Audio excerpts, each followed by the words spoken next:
everyone. In previous video I have completed the chapter what is government, and now in this video I am going to discuss the question answer of this chapter. These are the questions of this chapter. Question number 1, 2, 3 and 4. We will do these questions. Okay. First of all, keyword. You have to mention the heading, date आपको mention करनी है, and fill the index also accordingly, and mention the heading keywords. First one is government. तो government क्या है? A body which governs a country. इतना ही आपको definition लिखनी है कि एक ऐसी बॉडी होती है, एक ऐसे द ग्रुप ऑफ पीपल या एज अ बॉडी जो लोगों को, कंट्री को गवर्न करती है. Second one is democracy. Democracy है government of the people, by the people and for the people. And third one is universal adult franchise. ये क्या है? अगर आपको इसको ब्रेक करके भी अगर इसकी मीनिंग निकालोगे, मैंने आपको चैप्टर में भी समझा रखा है. यूनिवर्सल मतलब सब लोगों के लिए, यूनिवर्स के लिए, संपूर्ण मतलब, सॉरी, यूनिवर्सल मतलब सार्वभौम, सभी लोगों के लिए. एडल्ट मतलब जो युवा लोग होते हैं. फ्रेंचाइज मतलब राइट टू वोट, यानी कि इट मीन्स क्या है? The right of the adult citizen of a country to participate in election. हमारी कंट्री में जो एडल्ट है, एडल्ट कौन है? जो 18 और 18 ईयर के एज के ज़्यादा है, तो उन लोगों को इलेक्शन में पार्टिसिपेट करने का राइट दिया जाता है. जब आप भी 18 ईयर के हो जाओगे, then you will get the right to participate in the election. And fourth one is monarchy. Monarchy क्या है? अब monarchy is a system of government dominated by a single individual. एक सिंगल इंडिविजुअल ही इसको dominate करता है, तो that is, this is called monarchy. Now the question answer of this chapter.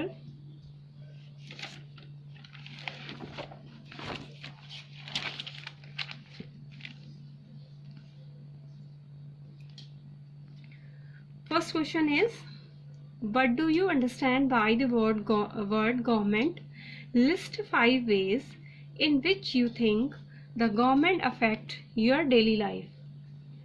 Answer is, government can be defined as a group of people. Government को हम कैसे define कर सकते हैं? या वो ग्रुप ऑफ पीपल, लोगों का समूह है, दैट गवर्न्स अ कम्युनिटी और अ यूनिट, जो एक कम्युनिटी और यूनिट को गवर्न करता है, चलाता है. इट टेक डिसीजन लेता है. It makes and enforce law. वो लॉ कानून बनाता भी है और उनको इन्फोर्स भी करता है for the citizen of the country, हमारी पूरी कंट्री के सभी सिटीजन्स के लिए. सेकेंड, इसका बी पार्ट का आंसर है 5 ways in which the government affect one's daily life are as follows. वो 5 वेज बताने हैं, वो 5 वेज बताने हैं जो किसी हम लोगों की लाइफ को अफेक्ट करते हैं. गवर्नमेंट अफेक्ट करती है हम लोगों की लाइफ को किस तरीके से? That we have to mention only 5 ways. First one is supplying water and electricity. It is water supply और इलेक्ट्रिसिटी प्रोवाइड करवाने का काम गवर्नमेंट का है.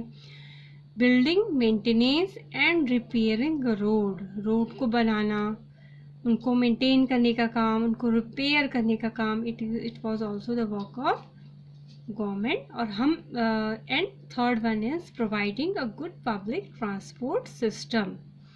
अच्छा ट्रांसपोर्ट सिस्टम प्रोवाइड करवाना. Fixing and reducing. फिक्स करना मतलब तय करना, रिड्यूस करना मीन्स कम करना. क्या चीज़? Fixing and reducing the price of essential commodities. जो हमारी बेसिक चीज़ें होती हैं, हमारे लिए आवश्यक जो चीज़ें होती हैं, उनके प्राइस को फिक्स करना और उनके प्राइस को रिड्यूस करना. It is also the work of government. Ensuring the proper functioning of its various administration. ये भी इस बात को भी गवर्नमेंट ध्यान में रखती है कि जो उसके अलग अलग उसके जो डिपार्टमेंट हैं वो अपने सही तरीके से काम करें. तो ये in these here only the 5 ways I have mentioned, but there are lots of ways the government affect our daily life. ऐसा नहीं है कि 5 तरीके ही हैं जिससे गवर्नमेंट हमारी डेली लाइफ को अफेक्ट करती है. ऐसे बहुत सारे तरीके हैं जिसका हमारे पर जो गवर्नमेंट का इफेक्ट पड़ता है. Second question is, why do you think the government needs to make rules for everyone in the form of law? Means government को क्यों ज़रूरत होती है रूल्स बनाने की लॉ के फॉर्म में? क्यों ज़रूरत होती है? Because it is necessary to make rules in the form of law. Law के फॉर्म रूल्स बनाना गवर्नमेंट के लिए ज़रूरी है because it prevent the misuse of their power. क्योंकि क्या करती हैं वो, लोगों के जो पावरफुल लोग हैं, जो भी जिसके पास भी पावर आती है, उसको वो मिसयूज करने से रोकता है। प्रिवेंट करना मतलब रोकना। सेकंड है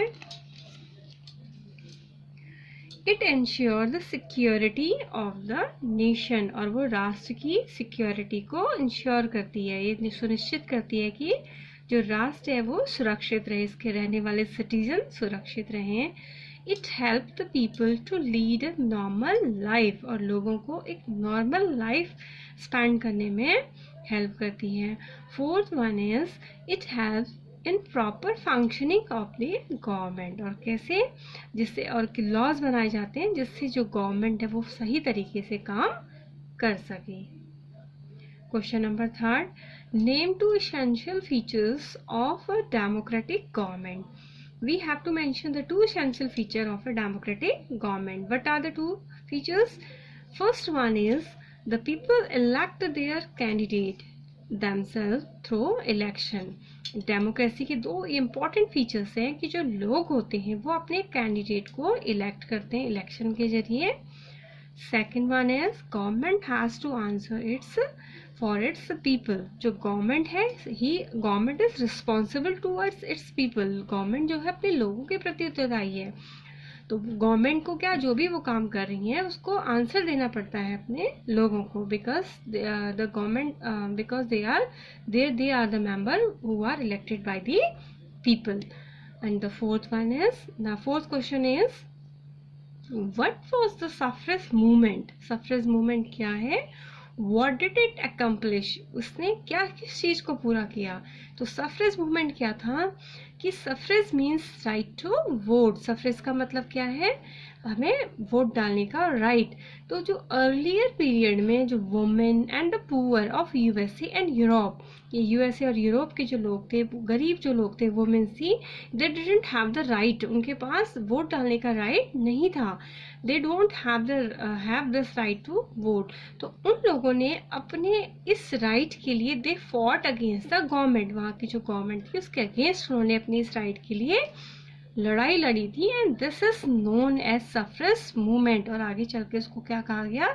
सफरेज मूवमेंट का नाम दिया गया है। सेकेंड पार्ट था इसका, व्हाट डिड इट अकम्प्लिश, वो किस चीज को पूरा करता है? तो किस चीज को पूरा करता है? After that women of USA got succeed in 1920। जो यूएसए की वुमेन थी उनको 1920s में, 20 में, एंड द यूरोप की जो वुमेन और पुअर पीपल थे उनको 1928 में वोट डालने का राइट मिला। Now the extra question of this chapter. Question number 1, eight which 3 level does government work? You have to mention, we have to mention the 3 level of government. The government work at the local level, second state level, third national level. Question number 2, what do you mean by monarchy? monarchy का मतलब क्या है? monarchy is a form of government. ये क्या है? government type है. It is a type of government in which the king or queen has the power, जिसमें राजा या रानी के पास पावर होती है to make decision लेने की and run the government. Clear?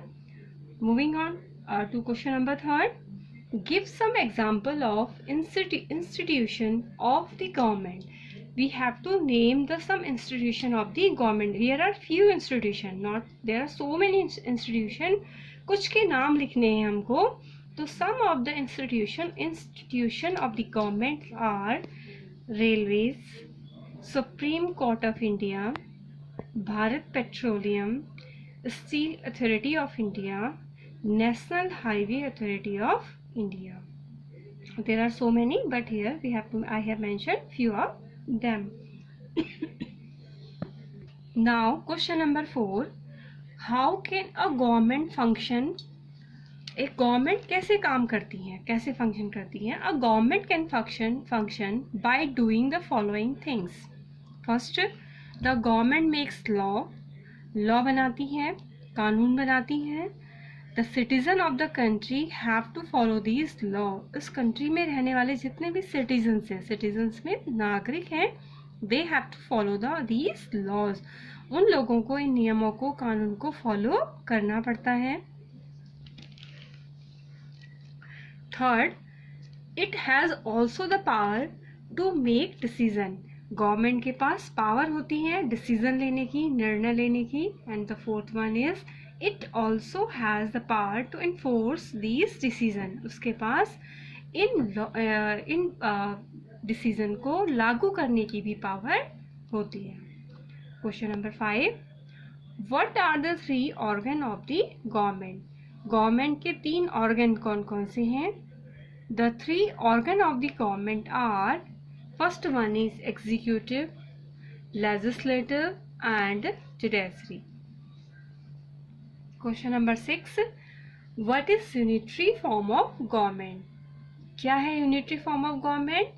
When there is only one government for the whole country, it is known as a unitary form of government. जब पूरी कंट्री के लिए एक ही तरीके की गवर्नमेंट होती है, it is known as unitary form of government. यहाँ पे स्टेट और सेंट्रल लेवल पे गवर्नमेंट डिवाइड नहीं होती यूनिटरी फॉर्म में, ये किस में होती है? Federal form of government. Second question number 7 is what is federal form of government? Federal form of government क्या है? In a federal form of government the distribution of power is between the central and the state government. जो federal form है government की, इसमें power का distribution central और state government के बीच में होता है। Next question is question number 8 है, what does the government do for the welfare? ये है वेलफेयर, FARE। वेलफेयर मतलब कल्याण। गवर्नमेंट क्या करती है अपने सिटीजन की भलाई के लिए, क्या स्टेप उठाती है? तो the government does a variety of work for the welfare of its citizen. बहुत सारे काम करती है जिससे उसके लोगों की भलाई हो। First one is, we can write here only few, they are lots of, but हम यहाँ पे थोड़ा ही लिख सकते हैं। First one is it makes decision लेती है। It build road and schools और रोड बनाती हैं। It take decision to reduce the, वो डिसीजन लेती है किस चीज को रिड्यूस, कम करने के लिए? Reduce the price of essential goods, जो हमारे लिए बहुत ज़्यादा ज़रूरी होते हैं, उन सब के लिए रिड्यूस करने के लिए डिसीजन लेती हैं। It supervise the postal and railway services चलाती हैं। At the time of natural calamities, जब क्लाइमिटीज हो जाती है, नेचुरल जो आपदाएं आ जाती हैं, तो it organise aid and assistant, वो क्या करती है? सहायता करती है लोगों की। फॉर द अफेक्टेड पीपल, जो अफेक्टेड पीपल होते हैं उनकी हेल्प करती है। And it makes law for the safety of its citizen, जो गवर्नमेंट है अपने लोगों की सेफ्टी के लिए लॉ बनाती है। These are the question for this chapter.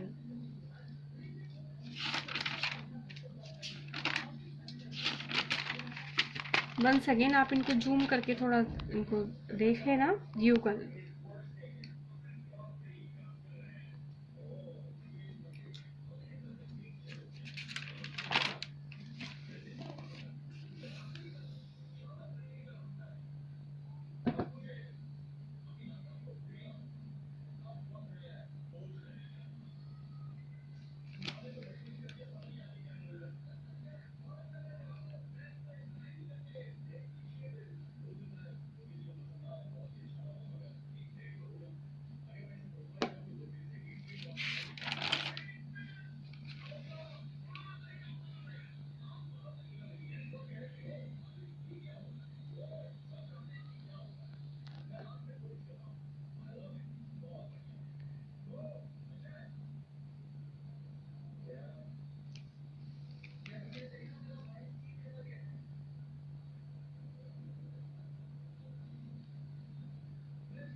Now we will start the new chapter of civics. अब आप चैप्टर नंबर 4 स्टार्ट करेंगे सिविक्स का। The chapter name is key element of democratic government. आपको अभी तक हमने इसे प्रीवियस चैप्टर में पढ़ा था, डेमोक्रेटिक गवर्नमेंट के टाइप्स हमने पढ़ा था डेमोक्रेसी में, और मोनार्की की 2 टाइप पढ़े थे। अब इसमें हम देखेंगे कि डेमोक्रेटिक गवर्नमेंट क्या है, क्या होती है, इसके बारे में पढ़ेंगे। चैप्टर तो रीड करने से पहले मैं आपको थोड़ा सा इसके नोट्स आपको बना के समझाऊंगी, then we will read the chapter. Democracy क्या था इसमें कि earlier time king and the emperors ruled over the masses. मतलब क्या है कि बहुत पहले के टाइम में जो राजा थे वो लोग ना मतलब लोगों के ऊपर राज करते थे। They made laws and impose taxes according to their own wishes. Means वो लॉ बनाते थे और टैक्स को इम्पोज करते थे अपनी इच्छा के according. And the governance was in the hand of the one person, and the people had to know say in it, and the welfare of the people depend on the personal character and ability of the ruler. It means जो पहले के earlier time में जो ruler थे, राजा थे, उनका जो welfare था लोगों का वो कहीं पे मैटर नहीं करता था। जो राजा था वो अपने अपने वेलफेयर के बारे में सोचता था, उसके पर्सनल कैरेक्टर और एबिलिटी पे डिपेंड करता था कि वो लोगों की भलाई करेगा या नहीं करेगा। And the people were happy and if the king was good, अगर राजा अच्छा था तो the people lead a happy life and comfortable life. और अगर if the king was cruel तो दे सफर्ड, अगर राजा गंदा होता था तो दे उनको उन लोगों को सफ़र करना पड़ता था। तो इसमें in the last chapter we talk about the working of the government. इससे प्रीवियस चैप्टर में हमने गवर्नमेंट के काम के बारे में सुना पढ़ा था, working of the government and democracy. And now in this chapter we will know what is democracy, और इसका डेमोक्रेसी क्या है, उसके क्या मतलब है, हाउ इट वर्क्स। जो डेमोक्रेसी है वो किस तरीके से काम करती है, we will read in this chapter. Democracy क्या है? Democracy is the system in which the people collectively share the functioning of the government. Democracy क्या है? एक डेमोक्रेसी एक ऐसा सिस्टम है जिसमें जो लोग होते हैं वो गवर्नमेंट में पार्टिसिपेट करते हैं, और कैसे? Through the election they choose their representative. तो इसके कुछ इंपॉर्टेंट पॉइंट्स हैं, मैं इनको आपको लिखते भी जाऊंगी, एक्सप्लेन भी करते चले जाऊंगी, and you remember it there you have to note down these point in your fair notebook, because I am not going to write the keywords of this chapter। मैं इसके चैप्टर के आपको keywords नहीं लिखाऊंगी, important points लिखा दूंगी और आपको इसको फेयर कॉपी में नोट करने हैं। तो डेमोक्रेसी के लिए समझते हैं हम, important points मैंने हेडिंग डाल दी है कि democracy means the government by the people.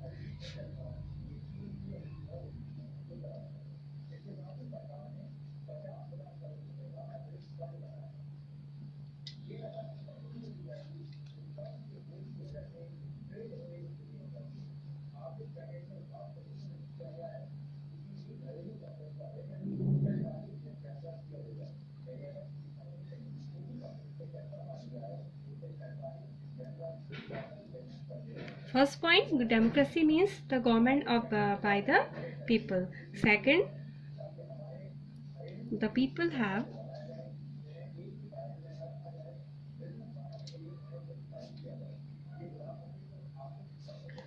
right to participate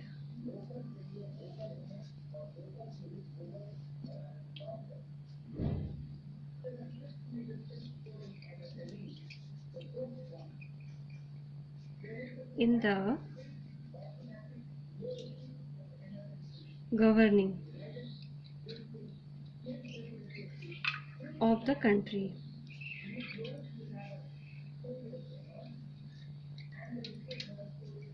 Clear? And third one is people can participate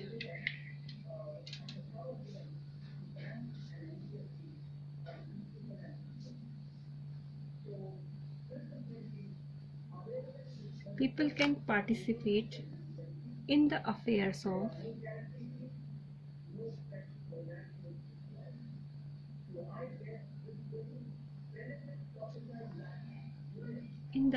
of government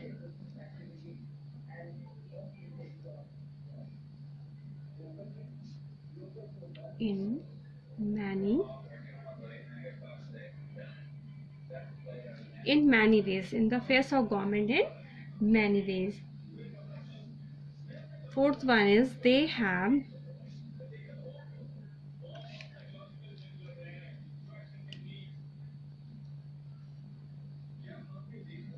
have voting right and all the person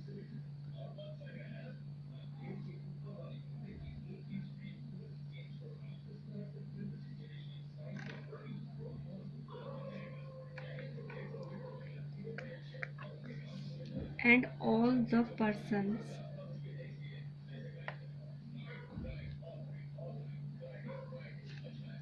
all the person of at least 18 year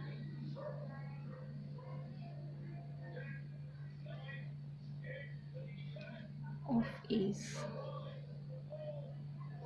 means they have उनके पास voting right होता है at least he or she was 18 year of age.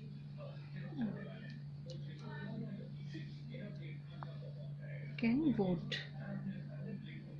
Clear? Now fifth one is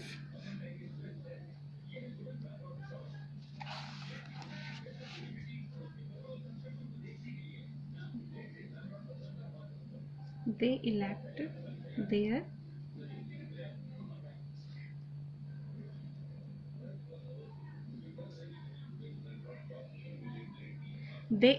their representatives. Yes. They elect their representative through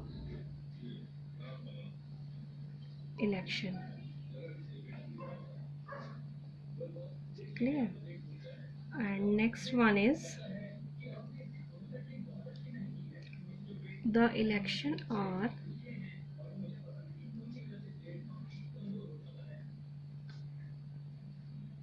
held at regular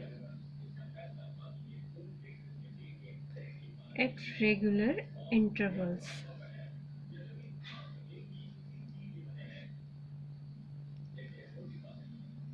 Election are held regular interval. इसमें हम और भी add कर सकते हैं after 5 years. And the next one is the supreme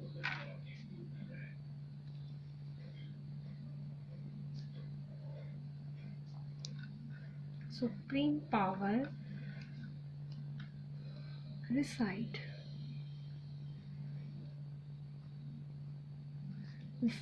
in the people. And next one is our democratic government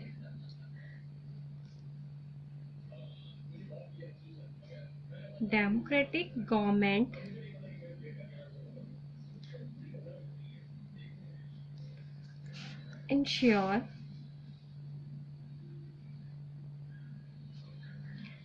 that interest of people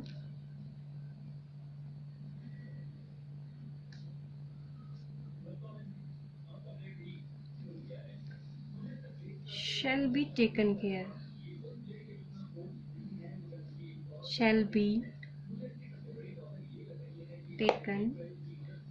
of.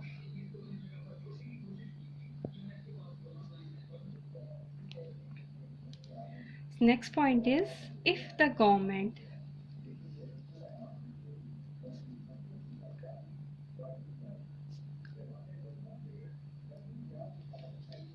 failed to work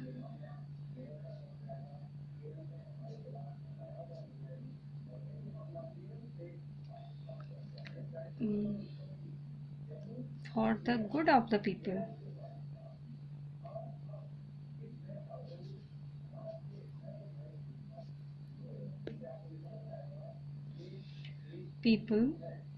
it can be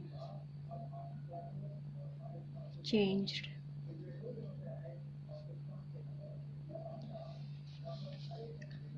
Next one is people are free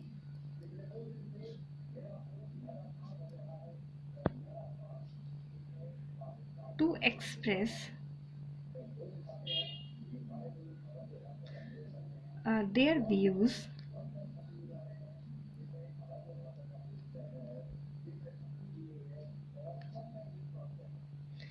on policies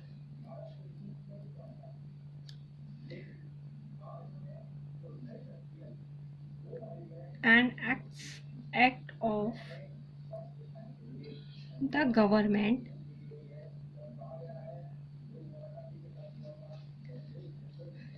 Next one is the government has to listen the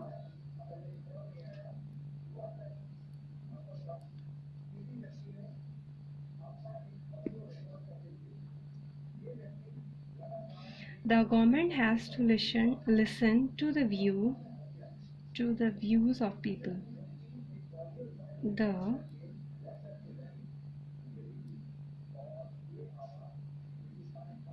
of the people and the government. Clear? These are the points. Now these are, I think, how many points are there? These are the important points and you have to note down it in your fair notebook. First one is democracy means the government by the people. Democracy का क्या मतलब है कि ऐसी government जो लोगों के लिए गवर्नमेंट होती है, लोग ही उसको इलेक्ट करते हैं, लोग ही के द्वारा लोग ही गवर्नमेंट में पार्टिसिपेट करते हैं, लोग ही इस गवर्नमेंट को बनाते हैं, means the government by the people. Second one is the people have right to participate in the governing of the country. Participate मतलब भाग लेना. लोगों के पास राइट होता है कि वो अपनी कंट्री की गवर्निंग में पार्टिसिपेट करें, भाग लें. और third one is people can participate in the affairs of government in many ways. और जो लोग हैं वो गवर्नमेंट के अफेयर्स में, गवर्नमेंट के मामलों में कई तरीके से पार्टिसिपेट कर सकते हैं. Fourth one is they have voting right. उनके पास क्या है? वोटिंग राइट होता है. एंड ऑल द पर्सन, हम लोग के पास वोटिंग राइट होता है. And all the person of at least 18, और किन लोगों के पास वोटिंग राइट होता है? जिनकी एज 18 ईयर और उससे ज्यादा होती है, they can vote. And the fifth one is they elect their representatives. हम अपने रिप्रेजेंटेटिव को इलेक्ट करते हैं through the election. Sixth one is the election are held at the regular interval. जो इलेक्शन होते हैं वो रेगुलर इंटरवल के बाद इलेक्शन होते हैं, और वो बीच का जो उनका टाइमिंग होता है कितने साल का होता है? Every after 5 years. And seventh one is the supreme power reside in the people. जो सबसे ज्यादा इसमें पावरफुल होता है वो कौन लोग हैं? We are the people. And eighth one is our democratic government ensure. क्या करती है? वही जो गवर्नमेंट होती है वो इस बात से इंश्योर करती है, इस बात का ध्यान देती है that the interest of, interest मतलब जो लाभ होता है, इंटरेस्ट मीन्स होता है जो हित होते हैं, that the interest of the people shall be taken care of. कि लोगों के हितों को ध्यान में रखा जाना चाहिए. And ninth part is if the government failed to work for the good of the people. अगर गवर्नमेंट जो है लोगों के वेलफेयर के लिए काम नहीं कर पाती है, लोगों की भलाई के लिए काम नहीं कर पाती है, इट कैन बी चेंज्ड. उसको चेंज किया जा सकता है. 10th one is people are free to express their views on policies and act of the government. लोगों के पास पूरा राइट होता है कि जो भी पॉलिसीज और जो भी एक्ट काम जो गवर्नमेंट कर रही है, जो भी पॉलिसीज बना रही है, लॉ बना रही है, रूल्स, उनके ऊपर अपने व्यू दे सकें गवर्नमेंट की पॉलिसीज के अगेंस्ट. चाहे वो उसके फेवर में दे चाहे अगेंस्ट में दे, तो वो अपने व्यू देने का उनके पास पूरा राइट होता है, they are free to express their views against on the policies and act of the government. Last one is the government has to listen the views of the people. अगर लोग हैं, जब अपनी किसी भी पॉलिसीज और एक्ट लिए जो लोग हैं अपने व्यू दे रहे हैं, अपने व्यू रख रहे हैं, तो गवर्नमेंट का पूरा काम होता है कि वो लोगों को सुने. तभी that it was called a democratic government.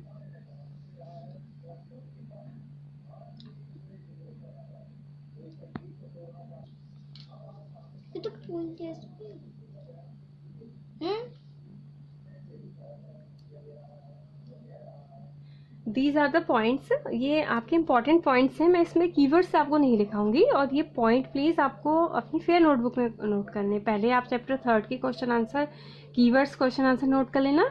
इसके बाद जो है आपको these are the important points you have to note down in your fair notebook on. And Friday तक मैं आपको इसकी PDF भी अवेलेबल करवा दूंगी.